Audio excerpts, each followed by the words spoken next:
Olá, professoras e professores. Olá, alunas e alunos da Escola Estadual Gregório Bezerra. Eu sou Iranildo Marques, sou assistente social da Subsecretaria da Igualdade Racial da Prefeitura de Guarulhos. E vamos dialogar um pouco, primeiro sobre essa questão, o mito da democracia racial. Começando desmistificando a questão do mito. De fato, em poucas palavras, o que significa mito? Mito quer dizer lenda, quer dizer algo do imaginário e de fato que não existe. Partindo disso aí, precisamos voltar um pouquinho na história e saber de onde é que veio essa ideia de democracia racial no Brasil. O que é que dizer democracia racial? Dizer que todos vivemos aqui de forma harmoniosa, sem nenhum preconceito, sem nenhuma discriminação, e que independente de cor ou raça ou credo, todo mundo vive muito bem, com igualdade de oportunidades, as políticas públicas atingem todos, independente disso. E voltar um pouquinho na história, precisamos falar de uma obra muito rica da nossa literatura brasileira, a obra chamada Casa Grande Senzala, do magnífico, extraordinário Gilberto Freire, que ele, podemos dizer que é o marco da literatura, onde ele tenta dizer quem é esse povo brasileiro. Não que o Gilberto Freire tenha falado sobre isso, ou tenha sustentado, ou a partir daí trazido a ideia da democracia racial como uma forma de encobrir toda a discriminação, todo o racismo existente no Brasil. Mas a partir dessa obra dele, que vem em uma perspectiva totalmente diferente do que foi muito usado, ele romantiza essas relações quando traz a chegada do português no Brasil, que desliza em corpos de índias, fala um pouco da relação Casagrande-Senzala, mas traz um pouco de uma forma romântica, até porque não era a ideia dele falar sobre a questão de como foi violenta essa relação da chegada do português com o indígena, que foi uma forma de violento. Temos algumas obras brasileiras na literatura que fala da paixão da Índia, que se apaixonou, ele traz um pouco isso na obra dele. Se apaixona pelo português e a escrava que tem a paixão pelo seu senhor, o dono da Casa Grande. De fato, é preciso trazer um pouco dessa obra, porque a partir daí vamos desenvolvendo e desmistificando essa questão de democracia racial. E um dos maiores problemas dessa ideia da democracia racial surgida, e eu falo que pilhada dessa obra do grande Gilberto Freire, é que ele foi se tornando uma verdade. Tanto que muitos países tinham essa visão que o Brasil de fato vivia uma democracia racial. O que acontece é que no Brasil foram criadas principalmente muitas leis e muitas formas de convivência social para que essa população recém-solta ficasse fora da construção da nossa sociedade. Quando pensamos aí a lei da vadiagem, imagina que num dia solta-se os escravos e logo logo criam a lei da vadiagem. O que dizia essa lei da vadiagem? Que você, negro, não podia habitar os centros das cidades se não fosse para trabalhar, se não tivesse uma carteira assinada. E isso aí valeu por muito, muito tempo, até décadas um pouco atrás aí, as forças policiais utilizavam-se dessas leis para prender a população negra, simplesmente pelo fato de não ter trabalho. E pensando dessa forma, falamos sempre que abriram-se as portas das senzalas e logo logo esse Estado Constituído brasileiro criou as prisões. Então, quem estava saindo da senzala, do outro lado da rua estava aberta as prisões. Então é por isso que, se olharmos a nossa população carcerária, que é uma das maiores do mundo, essa população é negra. Outro questionamento que eu deixo para vocês começar a perceber População de rua, ela tem cor sim, e essa população é negra. Isso está explicado na própria história. Faz faltas de oportunidade, e de fato vocês vão concordar que vivemos em uma sociedade que o sol nasce para todos, porém as oportunidades não nascem, não surgem para todos, né? E trazendo todas essas informações aí, históricas, embasadas, né? Tudo que falamos aqui.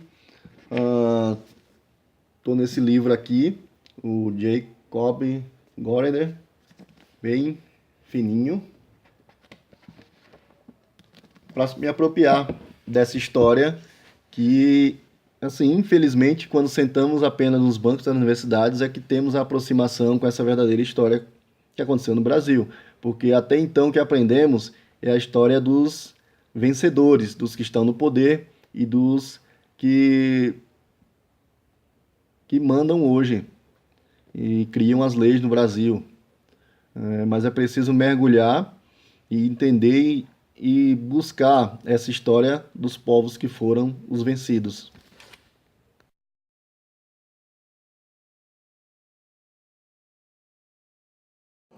Meu nome é Grace Oliveira. Eu sou assistente social da Subsecretaria da Igualdade Racial da Prefeitura de Guarulhos, que é um órgão do governo voltado para a promoção da igualdade racial e o enfrentamento ao racismo por meio das políticas públicas. É com grande satisfação que a gente recebe a pergunta da Escola Estadual Gregório Bezerra, né? Uma pergunta bastante interessante e importante, né, também para que nós possamos refletir, que é exatamente qual o lugar do negro na sociedade hoje. Então, a partir dessa questão apresentada, eu vou tecer algumas considerações para que nós possamos refletir um pouco sobre esse lugar que está sendo questionado na questão. Então, a premissa, né, o ponto de partida é entender que o processo de escravização dos negros no Brasil foi um processo pautado pelo racismo, ou seja, que determinou a inferioridade dos negros em relação aos brancos, e um processo que desumanizou o povo negro e o subalternizou, né? Logo depois, né, depois de 300 e poucos anos, com o processo de abolição da escravatura, esse processo ele não foi acompanhado de políticas públicas que pudessem propiciar a inclusão do povo negro, né, que ficou à margem da sociedade.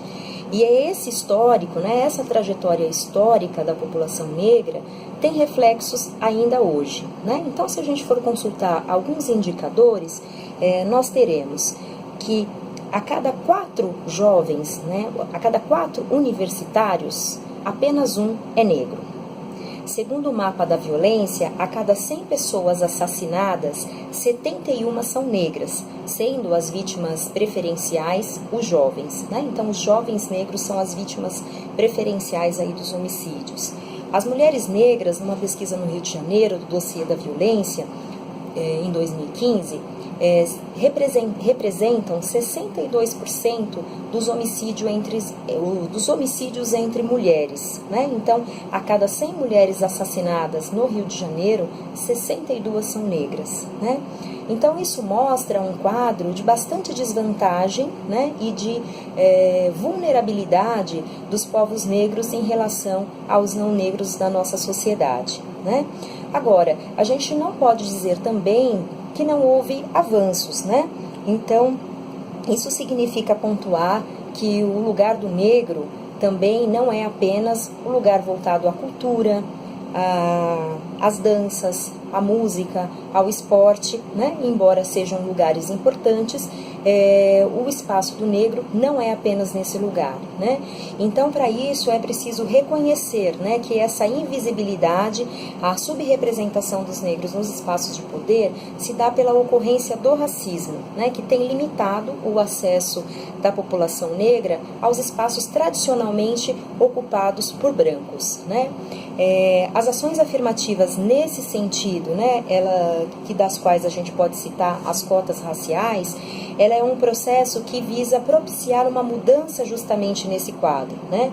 As reivindicações do movimento negro em prol de uma estética negra, de lugares do acesso, né, a outros lugares na sociedade, a implementação e o reconhecimento, né, da cultura afro-brasileira e africana nas escolas através da Lei 10.639, enfim, né, todo esse processo ele tem propiciado, né, um aumento da representação negra na mídia. E nisso eu gostaria de citar, né, a Miss Brasil, que é uma piauiense, que é a Mona Lisa Alcântara, né? Então é possível hoje no Brasil nós termos uma Miss Brasil negra, né?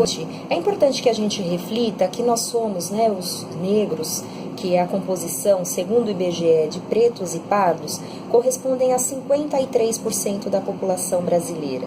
Isso significa que a igualdade significa 50% de representação dos negros em todos os espaços de poder, né? Então hoje ainda nós verificamos, né, que os negros, que há uma super representação dos negros entre a maioria dos pobres, entre a massa de encarcerados, entre os que abandonam a escola, entre os que têm os menores salários, né, destacando que as mulheres negras estão na base da pirâmide social. Então, é importante, apesar dos avanços, que nós possamos reverter esse quadro, né? Então, a igualdade, de fato, ela só será alcançada quando os negros tiverem acesso aos espaços de poder e de representação social, né? Então, acho que era isso que eu queria dividir com vocês, algumas ideias, e espero que isso suscite aí um bom debate entre vocês. Um grande abraço. Para finalizar, eu quero destacar que o lugar de negro é em todo lugar, né? Essa é a nossa perspectiva. Muito obrigada.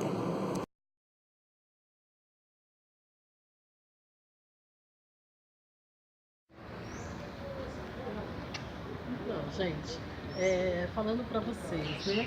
O que são as cotas? As cotas, elas fazem parte de ações afirmativas, que são um conjunto de políticas compensatórias de discriminação que objetiva superar as desigualdades.